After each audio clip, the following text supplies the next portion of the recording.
I'm standing in the middle of my new apartment, and I can touch both walls if I stretch my arms out wide. 450 square feet. One window that looks east over the city, morning light already pooling on the hardwood floor even though it's barely 7. A Murphy bed I pulled down last night for the first time, still unmade. A kitchenette with 2 burners and a mini fridge that hums quietly in the corner. A desk I assembled myself, positioned to catch that eastern light. 1 chair. A small love seat. My friend helped me carry up 3 flights of stairs. It's perfect. My phone is buzzing on the kitchen counter. It's been buzzing since yesterday afternoon when I posted a single photo to the family group chat, just the view from my window, captioned, "Moved in." I don't need to look to know what they're saying. I already saw the first dozen messages before I muted the notifications.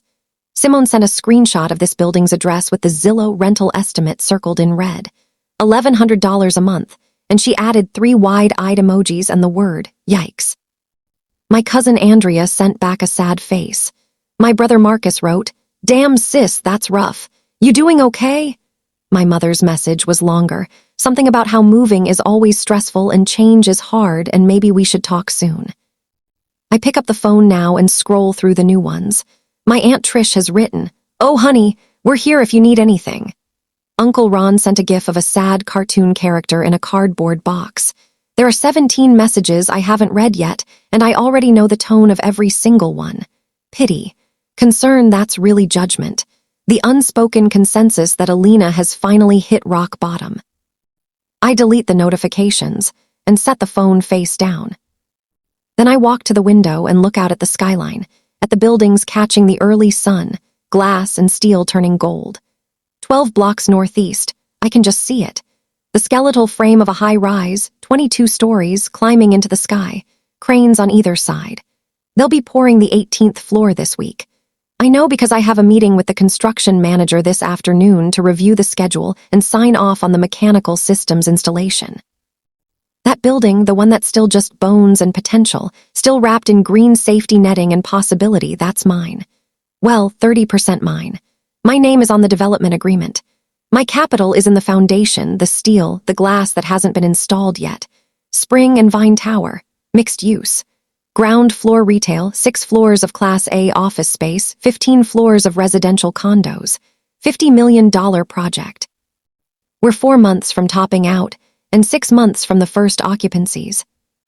And I'm standing in this tiny studio apartment that my family thinks is a tragedy, and I'm smiling. Because they have no idea. They've never had any idea. I chose this place. I own this building, actually. Bought it 2 years ago, a small 4-unit property, my first real acquisition. I could live in any of the units, but I picked the smallest one because I'm barely here anyway. I'm at the site most days, in meetings, on site walks, reviewing contracts and budgets and dealing with the 1,000 small crises that come with putting up a building in this city. I don't need space. I need location and low overhead, and a place to sleep that's 12 blocks from the most important project of my career.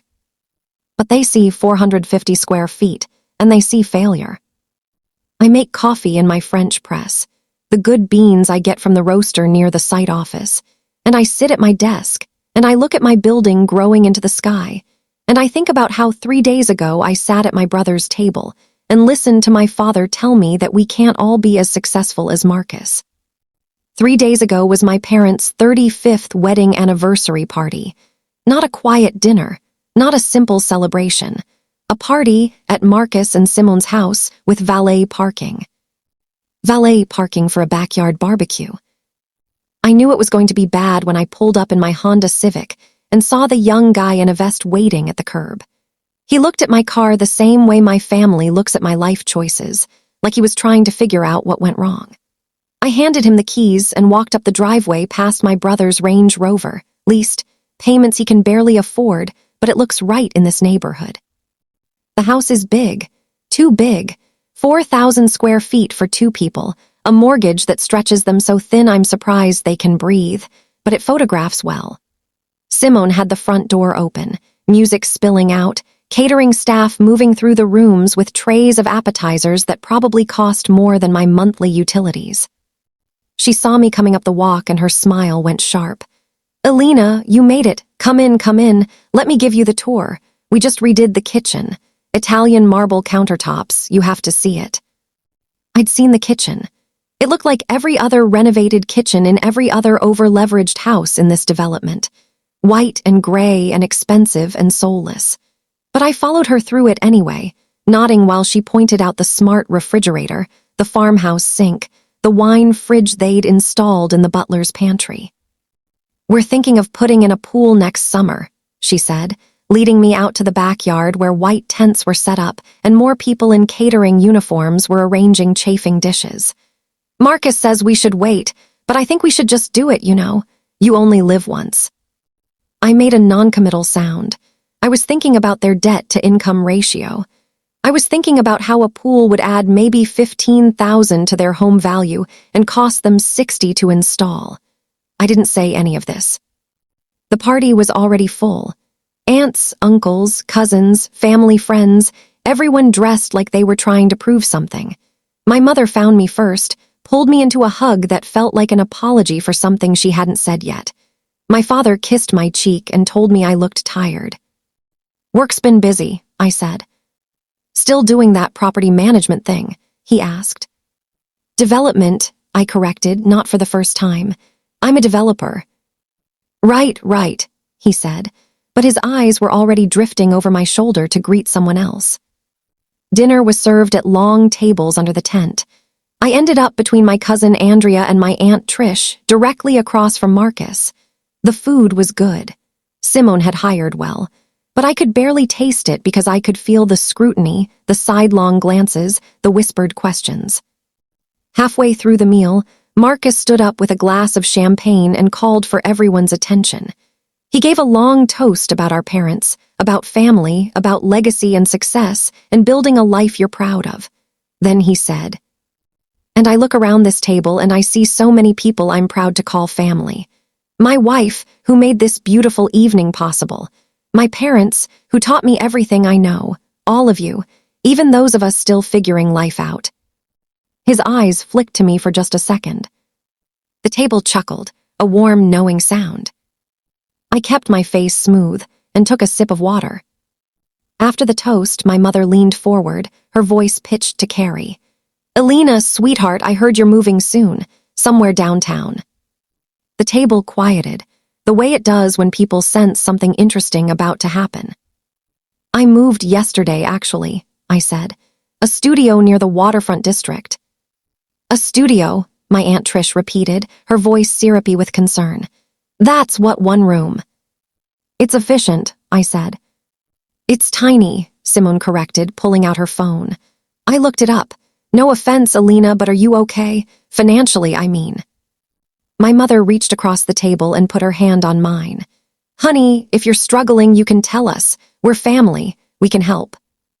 I looked at her hand on mine, at the genuine worry in her eyes, and I felt something crack in my chest. Not break, just crack, a fissure that had been forming for years. "I'm not struggling," I said quietly. My father cleared his throat. "It's nothing to be ashamed of, sweetheart. The economy is tough. Not everyone can land on their feet right away. Your brother's done well for himself, but he's worked very hard. Maybe he can talk to some people, see if there are any openings in his field." Marcus nodded, magnanimous. "Yeah, of course, I know people." "I have a job," I said. "Right, the property thing," my father said. "But maybe something more stable. Benefits, you know, a real salary." Something more stable. A real salary. As if I hadn't spent the last 4 years structuring deals and securing financing and managing contractors and navigating zoning boards. As if my job was a hobby I did between failures. "We can't all be as successful as Marcus," my father said, and he meant it kindly, like he was letting me off the hook, releasing me from the expectation of excellence. But it landed like a slap. I excused myself before dessert. I told my mother I had an early morning, which was true. I had a sight walk at 7. I hugged my parents, thanked Simone for hosting, and walked down the driveway past all the shiny leased cars to wait for the valet to bring me my modest, paid-off Honda. On the drive home to my old apartment, the one I was packing up, I made a decision.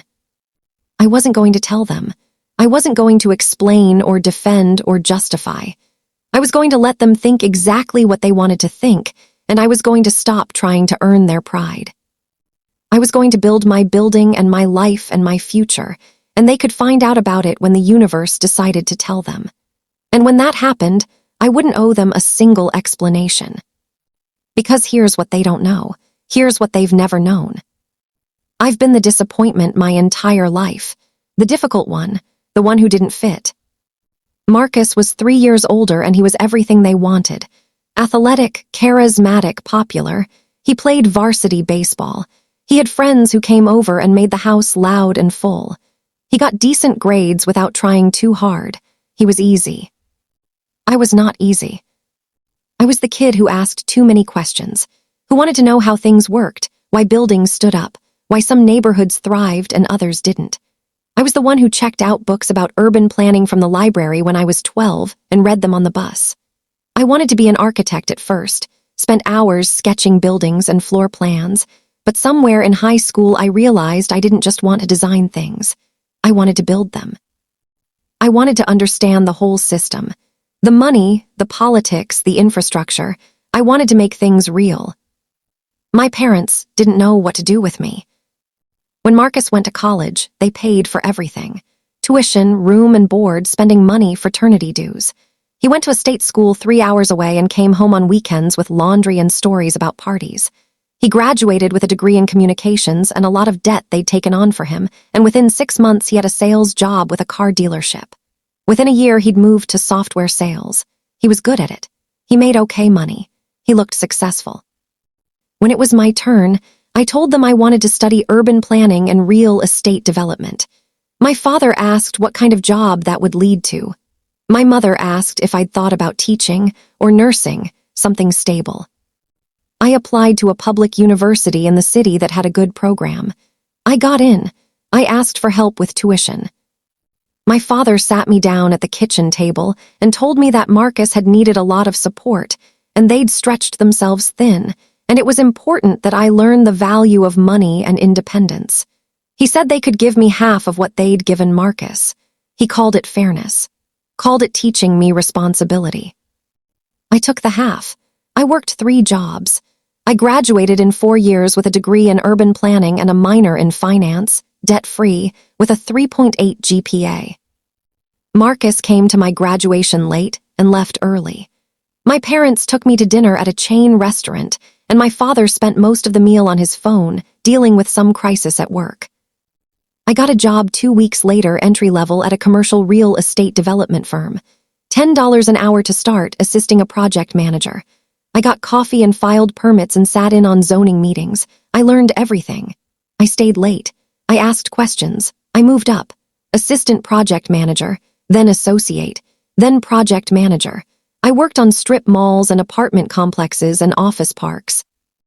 I learned how to read contracts and pro formas, how to talk to banks and contractors, how to spot a neighborhood before it turned.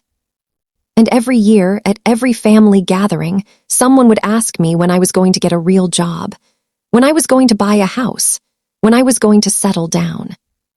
Marcus got married to Simone in a wedding that cost $40,000, most of it paid for by her parents, but some of it on credit. They bought the house a year later, saved for a down payment by living with her parents, put down 8%, and stretched for a mortgage they could only afford if nothing ever went wrong. They looked successful. They posted photos of the house, the vacations, the cars. They looked like they'd made it. And I kept working.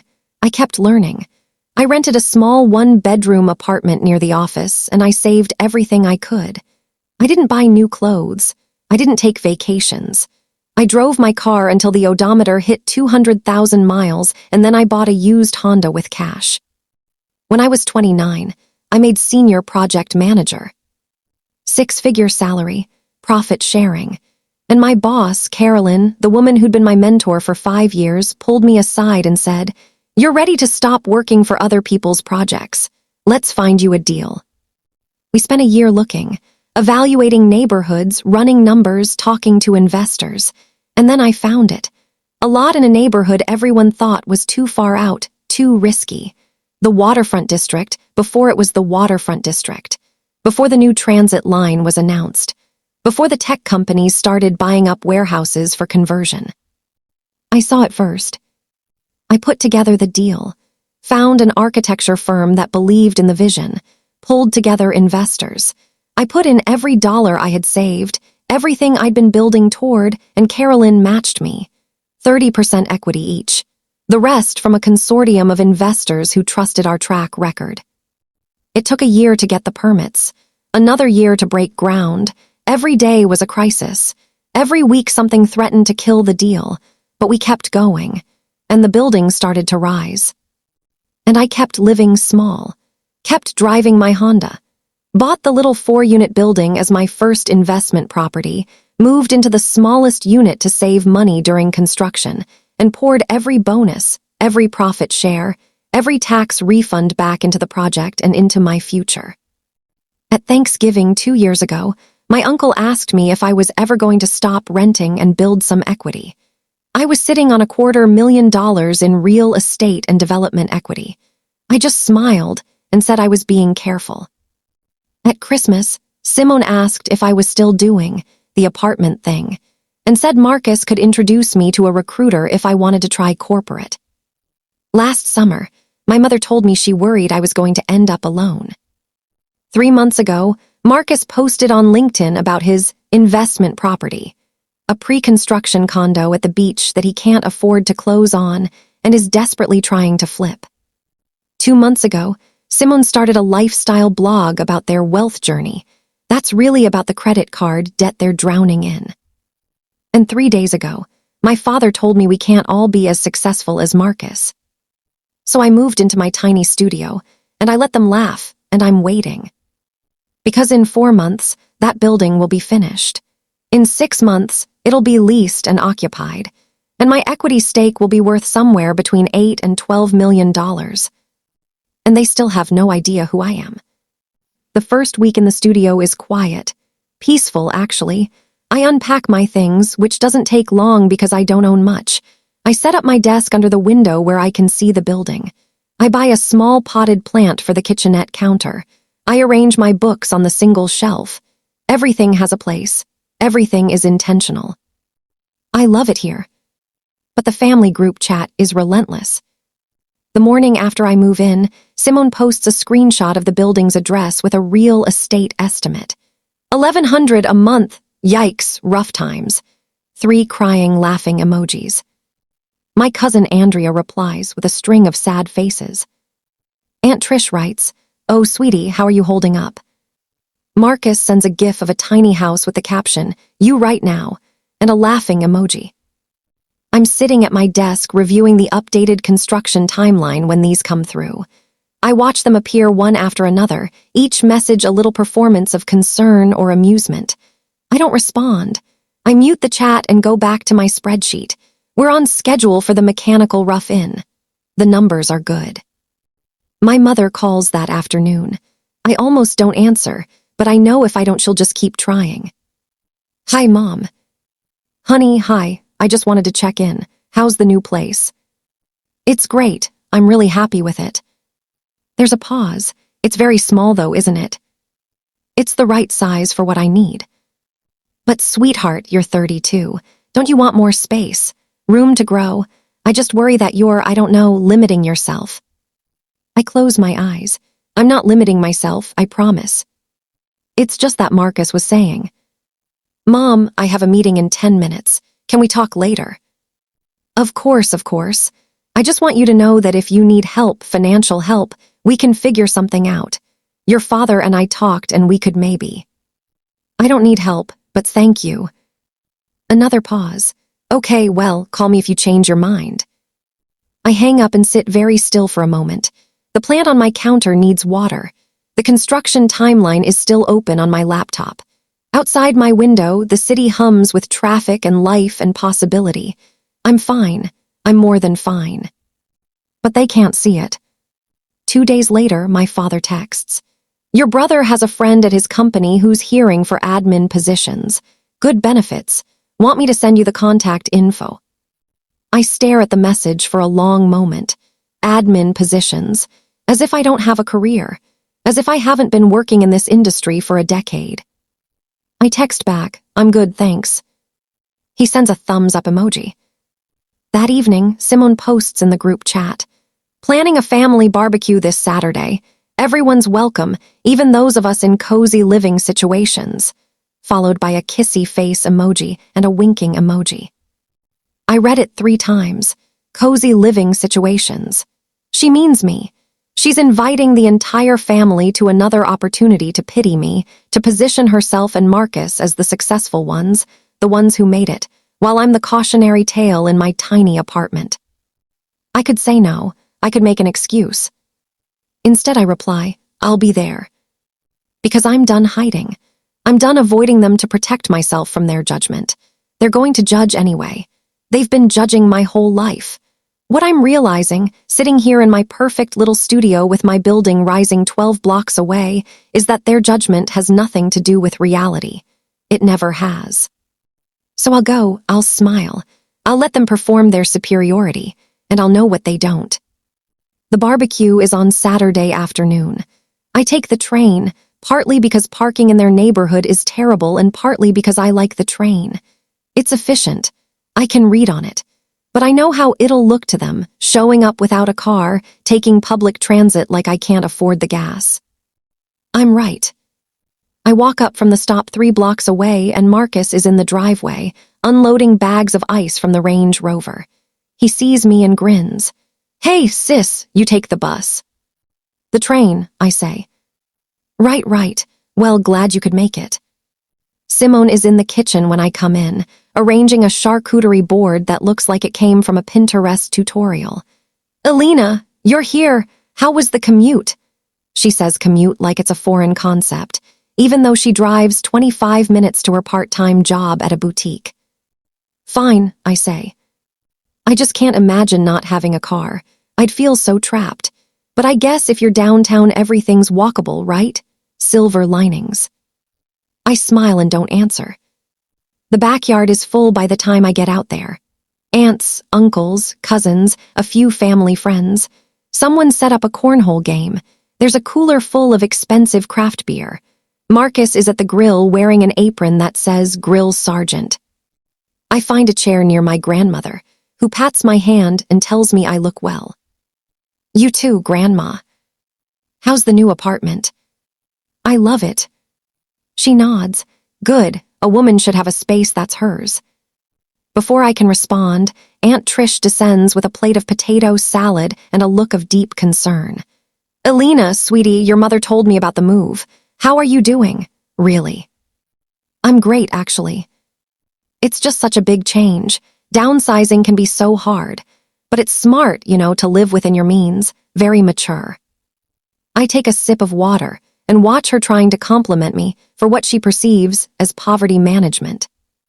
Uncle Ron joins us, beer in hand. "Hey, kiddo, heard you're in a studio now. That's what, 400 square feet?" 450. He whistles. "Cozy. Well, my company's hearing if you're looking for something with better pay. I can put in a word." "I'm happy where I am, but thanks." He shrugs. Offer stands. Lunch is served buffet style. I fill a plate and end up at one of the folding tables they've set up on the lawn. Marcus sits down across from me, Simone next to him. My parents are at the next table over with my aunt and uncle. Halfway through the meal, Marcus taps his beer bottle with a fork. "Hey, everyone, quick announcement." The yard quiets. "So, Simone and I have some exciting news. We're expanding our portfolio."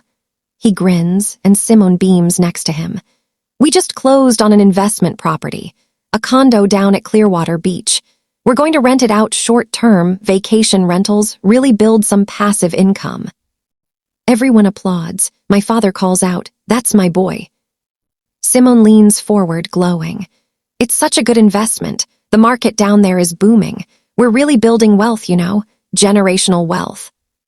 I know for a fact that Marcus is trying to flip that condo because he can't afford to close.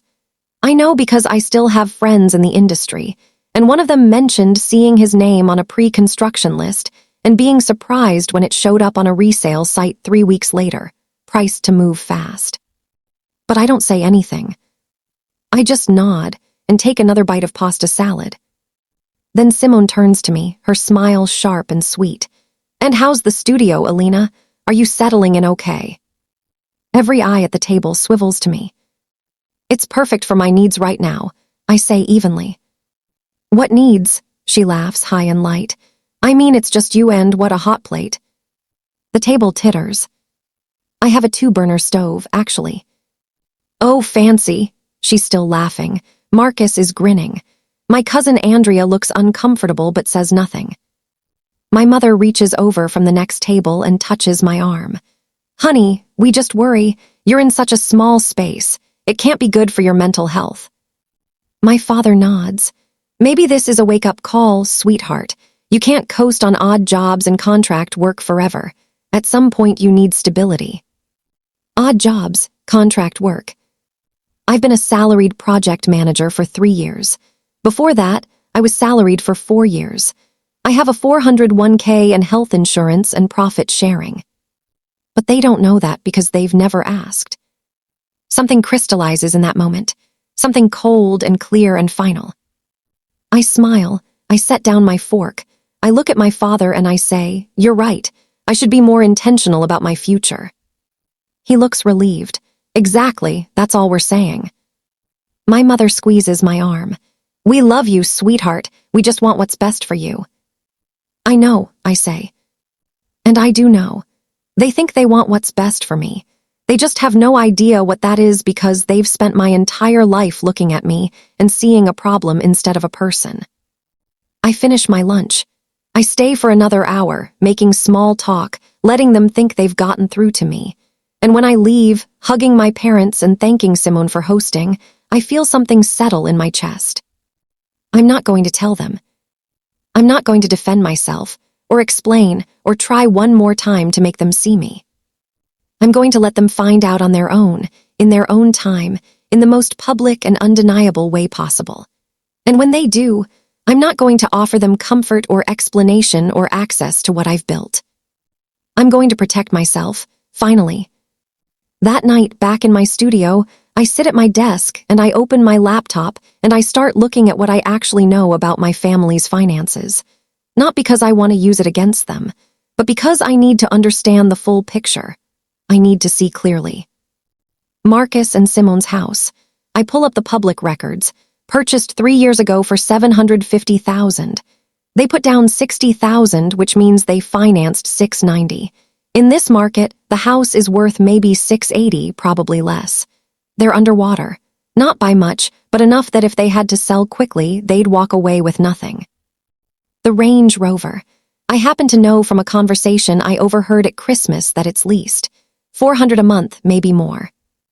The investment condo. I pull up the listing from my friend's screenshot.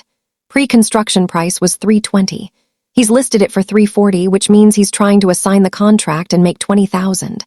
But the listing has been up for 6 weeks. It's not moving. And the closing date is in 2 months. If he can't flip it, he'll have to come up with the down payment and closing costs, which based on everything else I know about their finances, he doesn't have. Simone's lifestyle blog. I click through it out of curiosity. Posts about their morning routine, their investment strategy, their goals for financial freedom. In the margins are affiliate links and sponsored content disclaimers. She's making maybe a few hundred a month, if that, but the lifestyle she's portraying costs thousands. My parents, their house is paid off, I know that. My father worked for the same company for 30 years and has a pension.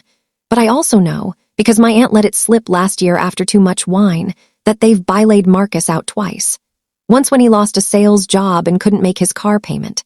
Once when he and Simone needed help with the down payment on the house. My aunt said it was over $40,000 total, can you imagine? She said it like it was generous. I thought about how they gave me half of what they gave Marcus for college, and called it teaching me responsibility. And then there's me. I open my financial files, the ones I keep password protected and backed up in 3 places. The studio building, purchased 2 years ago for $480,000. I put down 30%, financed the rest with a commercial loan at 4.2%. Current value, based on comparable sales in the neighborhood, around $600,000. Equity position, roughly 250,000 minus what I still owe.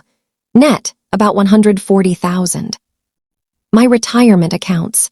Maxed out my 401k for 7 years, plus profit sharing from work. Current balance, just over 300,000. Savings and liquid investments, 70,000. And then the big one. Spring and Vine Tower. My capital contribution to the project was $400,000.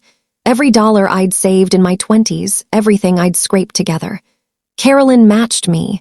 The other investors put in the rest. Total project cost, $50 million. My equity stake, 30%. We're 4 months from completion. Leasing is already 60% pre-committed. Office space is going for $32 per square foot. The residential units are pricing between $400,000 and $800,000 depending on size and floor. I have a spreadsheet that calculates projected value based on different scenarios. Conservative estimate, my stake is worth $8.3 million. Moderate estimate, $10.1 million. Optimistic, $12.4 million. I'm looking at these numbers on my laptop screen in my tiny apartment, and I'm thinking about Simone's comment about the hot plate. I'm thinking about my father telling me I can't coast forever. I'm thinking about Marcus's investment condo that he can't afford to close on. And I'm not angry. That's the strange part. I thought I'd be angry, but I'm not. I'm just done. Done trying to translate my life into terms they'll understand. Done shrinking myself to make them comfortable. Done hoping that one day they'll ask the right questions and actually listen to the answers. They've made their judgments based on the size of my apartment and the age of my car and the fact that I'm not married. And those judgments have nothing to do with reality. They never have.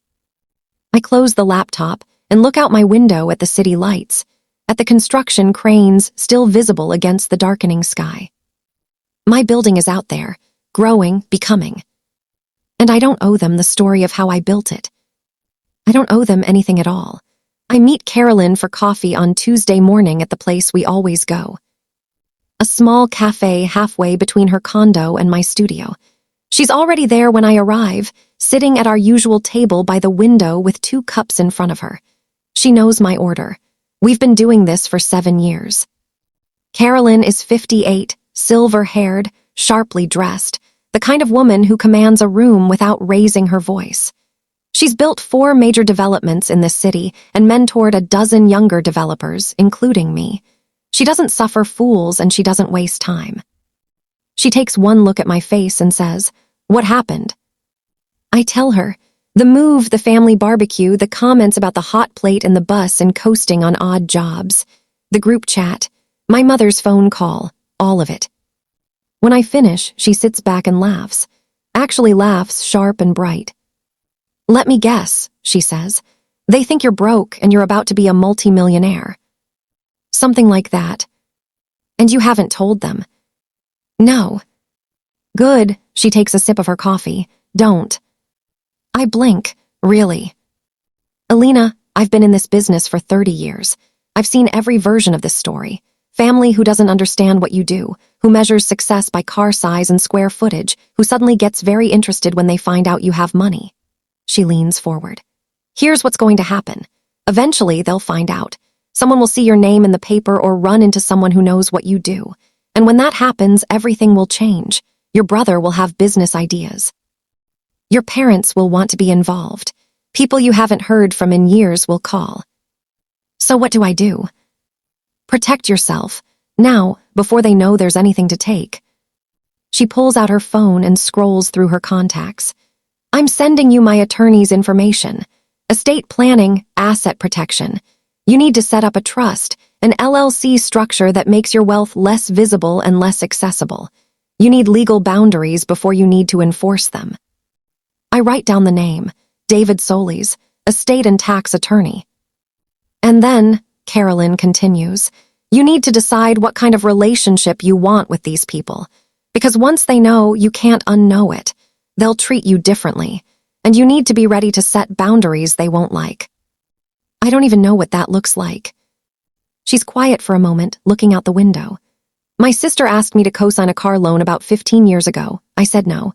She didn't speak to me for 3 years. My mother called me selfish. My father said family helps family. She looks back at me. But if I'd said yes, she would have defaulted, I would have been on the hook, and she would have asked again the next time. Saying no cost me 3 years of a relationship. Saying yes would have cost me the rest of my life. Do you regret it? Not for a second. She eventually came back. We have a relationship now, but it's on different terms, healthier terms. I think about Marcus asking me to invest in his opportunities, about my mother offering financial help when I don't need it, about my father's assumption that I'm coasting.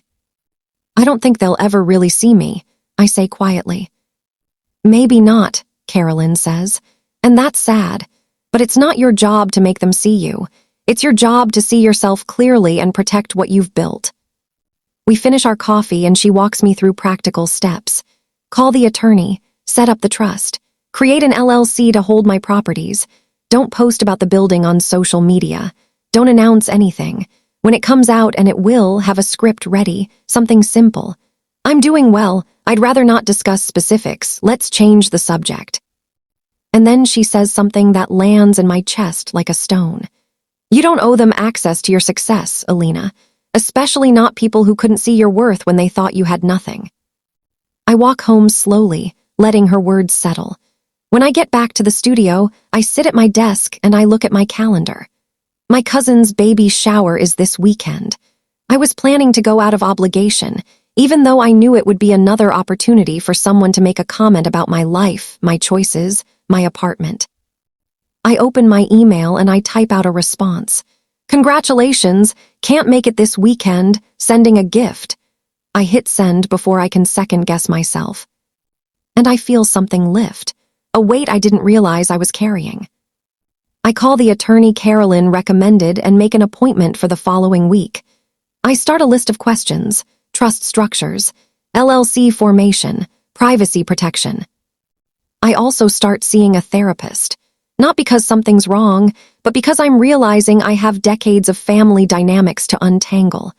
The favoritism, the invisibility, the constant sense that I was somehow failing at being the daughter they wanted. I make plans with friends from work, people who know what I do and respect it.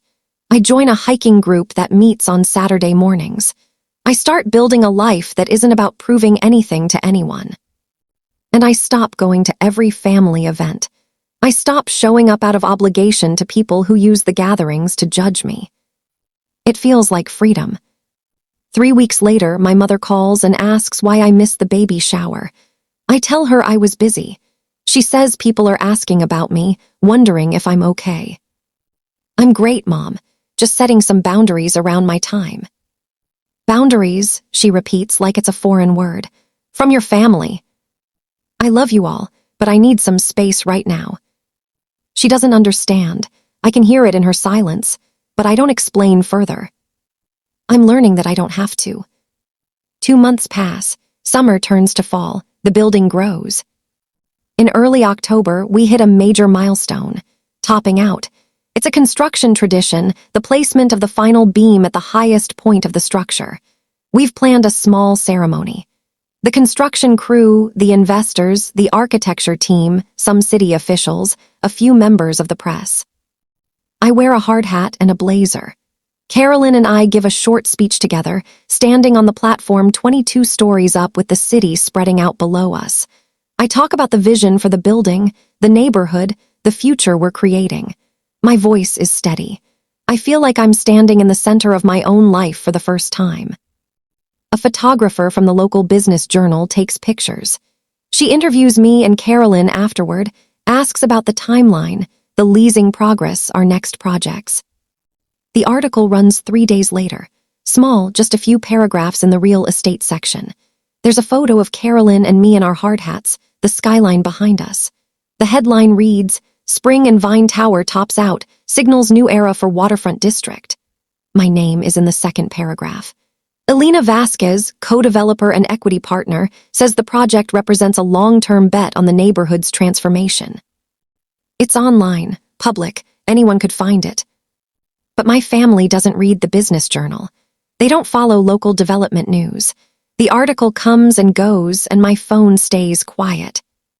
Meanwhile, Marcus's life is unraveling. I find out through the family group chat, which I've muted but still check occasionally. He posts a vague message about new beginnings and entrepreneurial journeys. Someone asks if he's changing jobs. He replies with something about taking control of my own destiny. I do some quiet digging. LinkedIn shows he's no longer with his software company.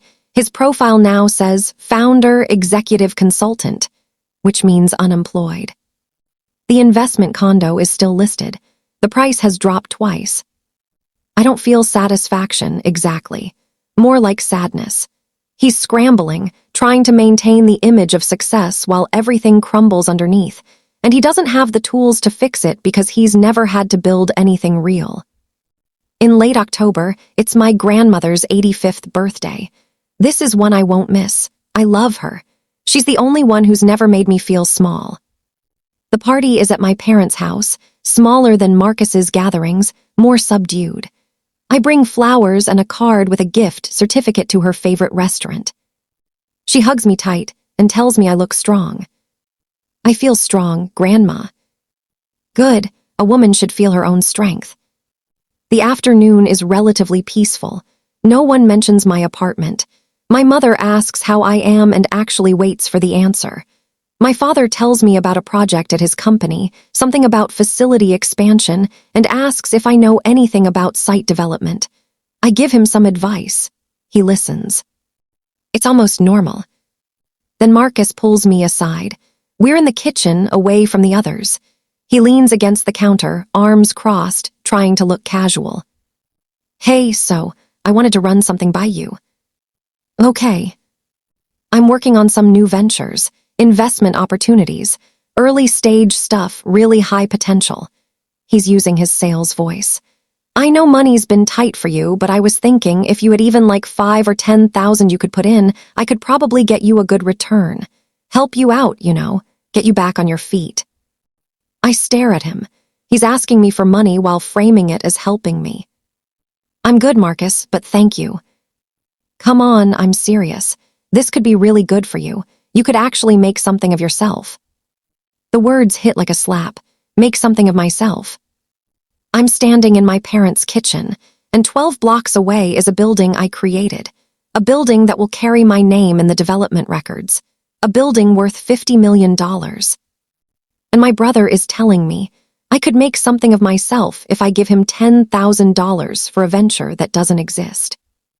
I look at him very carefully.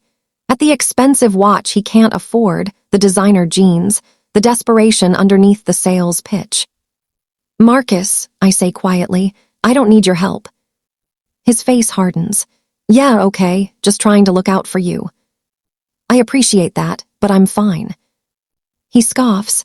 Right, fine in your 400 square foot apartment taking the bus, but sure, you're fine. He walks away before I can respond. I stand in the kitchen for a moment, hands shaking slightly. Not with anger, with clarity. He will never see me. None of them will, not until they're forced to. I rejoin the party. I have cake with my grandmother.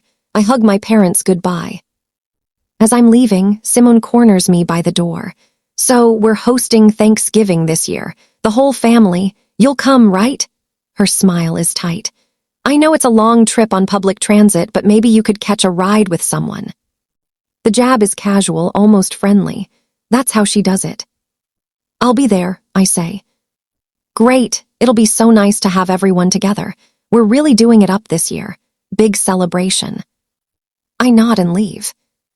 In the car, driving back to my studio, I think about timing. Thanksgiving is 3 weeks away. By then, the building will be fully enclosed. The facade will be complete. Leasing appointments will be happening daily. There will be a sign out front with the building name and the leasing information and in smaller letters, the development company name. The one Carolyn and I formed. Vasquez Chen Development. By Thanksgiving, anyone driving past will be able to see it. And Simone invited someone to the dinner. I know because I saw it in the group chat before I muted it again. David Chen, the lead architect. Apparently he's an old family friend of Simone's parents. She's inviting him to show off her connections, to have an impressive guest at her impressive dinner. David Chen, who has been my partner on this project for 3 years, who knows exactly who I am and what I've built. I pull into my parking spot behind the studio, and I sit in the car for a moment, looking up at my building, at the single window with the light on that I left burning. Thanksgiving is in 3 weeks. I'm not going to say anything. I'm not going to prepare them or warn them or try to control the narrative. I'm just going to show up and let the truth reveal itself. And then, whatever happens, I'm going to hold my boundaries and protect my peace. Because Carolyn was right. I don't owe them access to what I've built, especially not people who couldn't see my worth when they thought I had nothing. I get out of the car and walk up to my studio, my tiny, perfect, intentional space, and I feel ready. Ready for the truth to come out, ready for whatever comes after. Ready to finally stop apologizing for being exactly who I am. Thanksgiving morning is cold and bright. I dress carefully. Not fancy, just put together. Dark jeans, a soft sweater, simple jewelry. I look like myself. Competent, calm, ready. I drive this time instead of taking the train. Not because I'm trying to prove anything, but because I'll want my own transportation when I leave. And I will leave on my own timeline. Marcus and Simone's house looks like a magazine spread when I pull up. There are decorative hay bales on the porch, a wreath made of autumn leaves on the door, lights strung along the eaves even though it's barely 3 in the afternoon. I can hear music playing inside. Cars line both sides of the street. This is a production. Simone answers the door in a dress that probably cost $300, her smile wide and performance ready. "Elena, you made it. Come in, come in. Can I get you a drink? We have a full bar set up." The house smells like roasted turkey and expensive candles. There are at least 20 people here already. Extended family, family friends, people I half recognize from other gatherings. Everyone dressed up, everyone loud, the whole scene carefully orchestrated to look effortless. I find my grandmother in the living room and sit with her for a few minutes. She pats my hand and asks about my week. I tell her about a complicated zoning issue we finally resolved at the building. She doesn't fully understand what I'm talking about, but she listens anyway. Really listens. "You sound happy," she says. "I am Grandma." "Then you're doing it right." My mother finds me next, pulling me into a hug that feels apologetic even though I'm not sure what she's apologizing for. "I'm so glad you came. We've missed you at the family things." "I've been busy." "I know, sweetheart, I know." She smooths my hair like I'm still a child. "Marcus has been going through some things, work stuff, so if he seems stressed today, just be patient with him." I nod but don't promise anything. Appetizers are set out on every surface. Simone has clearly spent a fortune. Imported cheeses, cured meats, fresh shrimp on ice, 3 different kinds of crackers. My Aunt Trish is at the dining table, inspecting the place settings. Uncle Ron is at the bar cart making himself an old-fashioned. My cousins are clustered in the kitchen, laughing at something on someone's phone. Marcus appears, carrying a bottle of wine, playing host. He sees me and his smile flickers for just a second before he recovers. "Hey, sis, glad you could make it." Wine. "Sure." He pours, hands me a glass, then moves on to someone else without another word. There's tension in his shoulders, in the set of his jaw. My mother was right. He's stressed. I'm standing near the fireplace, half listening to my Aunt Trish talk about her neighbor's renovation, when the doorbell rings. Simone practically runs to answer it. Her voice goes up an octave. "David, oh my God, you came. Everyone, this is David Chen. He's a brilliant architect and his family and my family go way back. David, come in, let me introduce you around."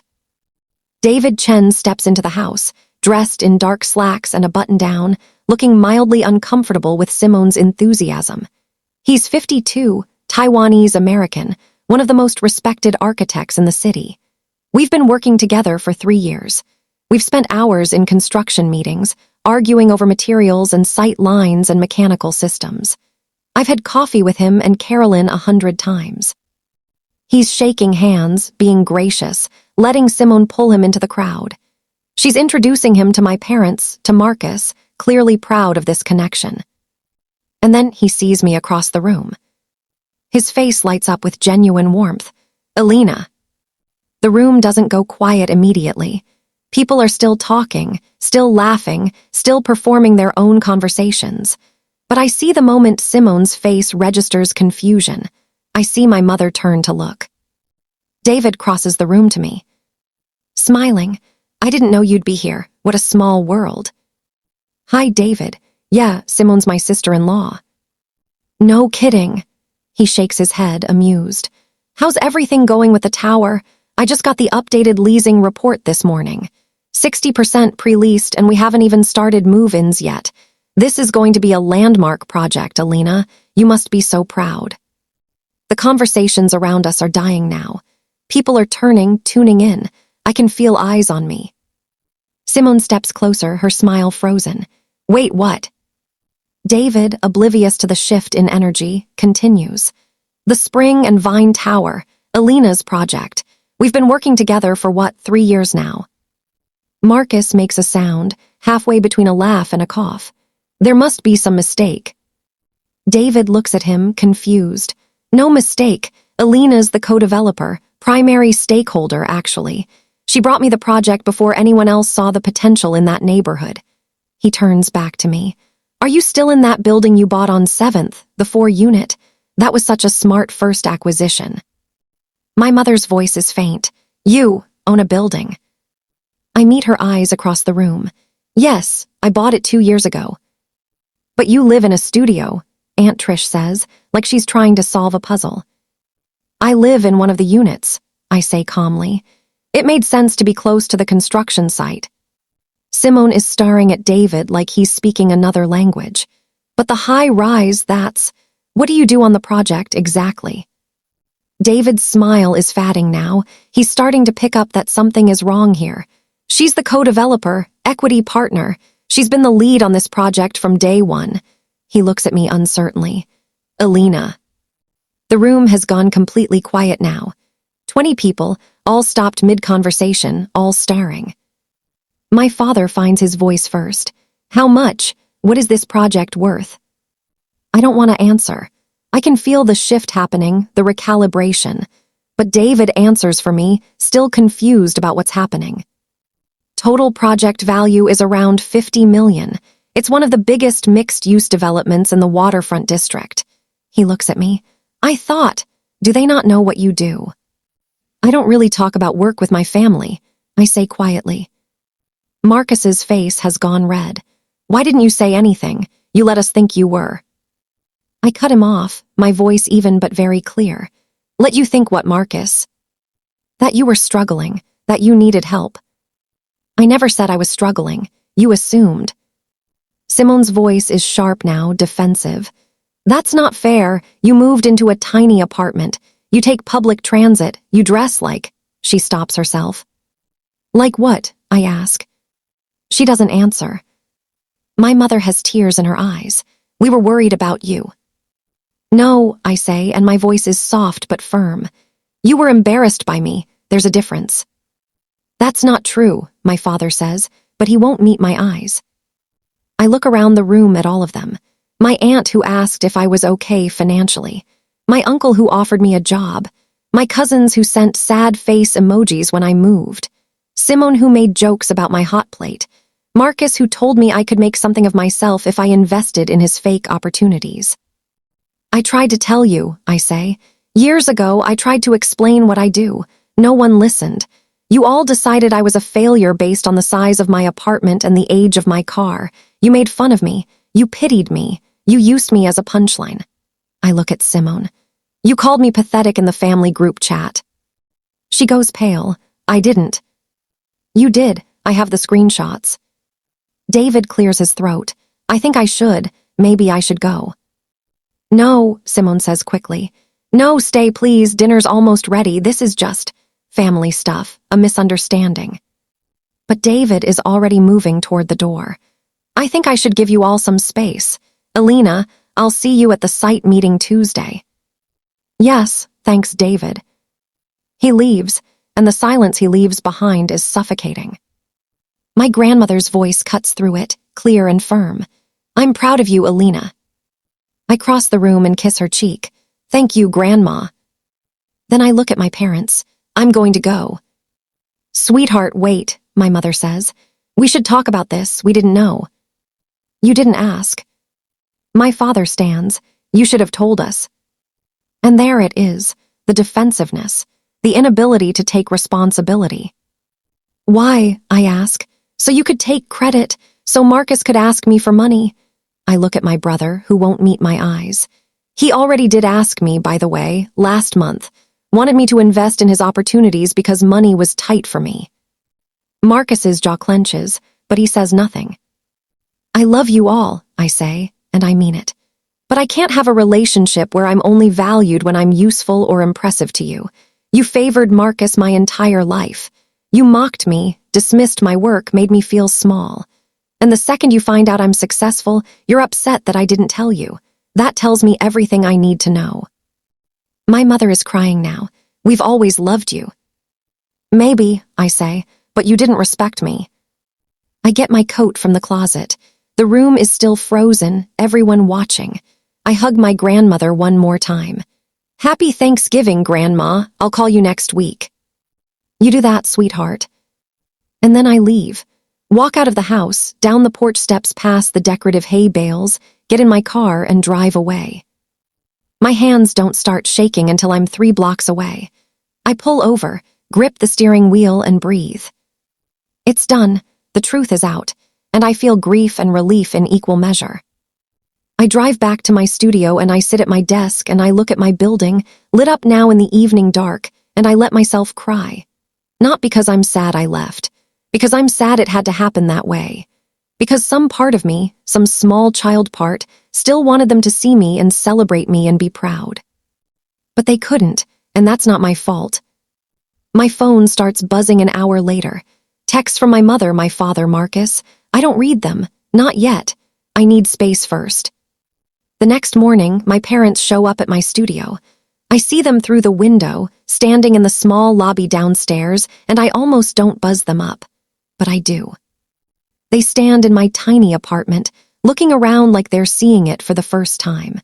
My father's eyes catch on the architectural model of the tower that sits on my shelf. My mother stares at the framed photo of me and Carolyn at the groundbreaking.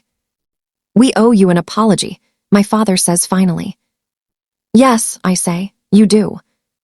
We didn't know. You didn't ask. My mother steps forward. You should have told us, Alina. We're your family. And there it is again, the deflection. Why, I ask. So you could be involved. So Marcus could ask for money, which he already did. So you could feel better about having a successful daughter instead of an embarrassing one. That's not fair, my mother says. It's completely fair. You spent my whole life comparing me to Marcus. You gave him more support, more money, more benefit of the doubt. You came to his achievements and you fell asleep during mine. And now you're here because you found out I'm worth something. My father looks uncomfortable. We've always loved you. Then you should have shown it when you thought I had nothing. They don't have an answer for that. I take a breath. I need space, from both of you, from Marcus and Simone, from the family gatherings and the group chats and the constant judgment. For how long? My mother whispers. I don't know, until I feel ready, until I can trust that you see me as a person and not a problem or a resource. They leave, and my father's shoulders are slumped in a way I've never seen before. My mother is crying, and I feel sad for them, but I don't call them back. Over the next week, the messages pile up. My mother sends a card, handwritten, asking me to reconsider, saying she loves me, that they made mistakes but they want to do better. My father sends an email, stiff and formal, acknowledging that they could have been more supportive and hoping we can move forward. Marcus sends a long text message that starts with an apology but quickly devolves into explaining his own struggles. How he lost his job, how money is tight, how he's stressed. The last paragraph asks if I'd consider investing in a business idea he has. I delete it without responding. Simone sends a short, cold message. You could have helped us. We're family. I block her number. My Aunt Trish calls and leaves a voicemail about how I should be grateful my family cares so much. I don't call back. But my grandmother calls too, and that one I answer.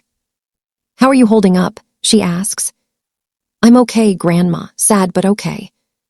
"Good. Sad means you're human, but okay means you're strong." "Did Mom call you?" "Of course she did. Wanted me to talk sense into you." She chuckles. "I told her you were the only one in the family who had any sense." I smile for the first time in days. "I love you, Grandma." "I love you too, sweet girl. You take all the time you need." I do take time. I think about what kind of relationship I can have with them, if any. I talk to my therapist about it, working through the grief of accepting that they may never really see me the way I need to be seen. And finally, 2 weeks later, I write them a letter. Actual paper, actual pen. I tell them I love them, that I want a relationship, but it has to be on new terms. Mutual respect. No more comparisons to Marcus. No financial discussions or requests. I'll attend major family events, weddings and funerals and Grandma's birthday, but not regular dinners or barbecues or holidays. Not for a while. Maybe not ever. I will not discuss my finances or my projects unless I choose to. I will not defend my choices. I will not perform success for their comfort. They can accept these boundaries or not, but they're non-negotiable. I mail it and I feel lighter. My father responds first, a brief email. "We understand. We'll respect your boundaries." My mother's response is longer, sadder, but ultimately accepting. "I hope one day you'll let us back in fully. Until then, we'll take what we can get." Marcus doesn't respond at all. And that's okay. I'm learning that not everyone will understand my boundaries, but I don't need them to understand. I just need them to respect them. 6 months later, it's April. Spring in the city, the kind of bright, warm day that makes everything feel possible. The Spring and Vine Tower is having its grand opening. Ribbon-cutting ceremony, press, city officials, the whole thing. The building is beautiful. Glass and steel and clean lines, 22 stories of vision made real. The ground floor retail is fully leased. The office space is 90% occupied. The residential units sold out in 3 months. My equity stake is currently valued at $9.2 million. I stand on the plaza outside the building with Carolyn, with David, with our whole team. The mayor gives a speech about urban revitalization. Carolyn talks about the future of the neighborhood, and then it's my turn. I talk about believing in a place before anyone else does, about patience and risk and the long game, about building something that will outlast you. My grandmother is in the crowd, beaming. A few colleagues, friends who have supported me all along, people who knew my worth before there was a dollar sign attached to it. My parents are not here. I didn't invite them. They didn't ask. And I'm okay with that. After the ceremony, there's a reception in the ground floor lobby, all marble and light. People congratulate me, shake my hand, ask about my next project. I've already started working on it. A smaller mixed-use development in a different neighborhood. Same strategy. Find the place no one else sees yet, believe in it, build something real. That evening, I go back to my studio. I'm thinking about buying a small house next year. Something with a yard, maybe, room for a dog. But for now, I still love this place. My Murphy bed, my 2-burner stove, my desk by the window. I make dinner, simple pasta with vegetables, and I eat sitting at my desk, looking out at the city. At my building, 12 blocks away, lit up against the darkening sky. I think about the journey, about being underestimated for so long that I stopped trying to prove myself and started just building anyway. About learning that silence isn't weakness, that boundaries aren't cruelty, that I don't owe anyone access to what I've created, especially people who couldn't see my value when they thought I had nothing. I think about the women who might be listening to this story, women who are underestimated by their families, who are mocked for unconventional choices, who are doing important work that no one sees or values, who live small and strategic while building something big. I wish I could tell them what I learned, that people will judge you by their own values, not reality, that you don't owe them explanations or performances, that the people who matter will see you without proof, and the people who need proof don't really matter. I learned to document my wins, even when no one else saw them. To build my life for myself, not for their approval. To protect my peace as fiercely as I protect my assets. And I learned that, when they finally see the truth, I don't owe them anything but boundaries. My phone buzzes, a text from my grandmother. Dinner next week, just us. I want to hear about the new project. I smile and type back, yes, can't wait. Then I open my laptop to update a spreadsheet, to review a contract, to keep building. Because that's what I do, I build. And I do it for myself. I want to say something to you if you're still listening. If you're at work right now, or at the gym, or maybe sitting in your own small apartment that people don't understand. Drop a comment and let me know where you're listening from. Tell me your story if you want, because I see you. I see every woman who's been told she's not enough while she's quietly building an empire. Every woman who's been mocked for being strategic, for living below her means, for not performing success the way others expect. You're not alone. And if this story meant something to you, if it reminded you of your own worth or your own journey, hit that subscribe button. I've got more stories about boundaries and justice and taking your power back, about women who were underestimated and how they reclaimed their lives. Smash that notification bell too, because trust me, you won't want to miss what's coming next. Until then, remember this. Your value isn't determined by people who can't see it. Build anyway. Protect your peace. And when the truth finally comes out, you don't owe anyone anything but the boundaries you choose. Thanks for listening. I'll see you in the next one.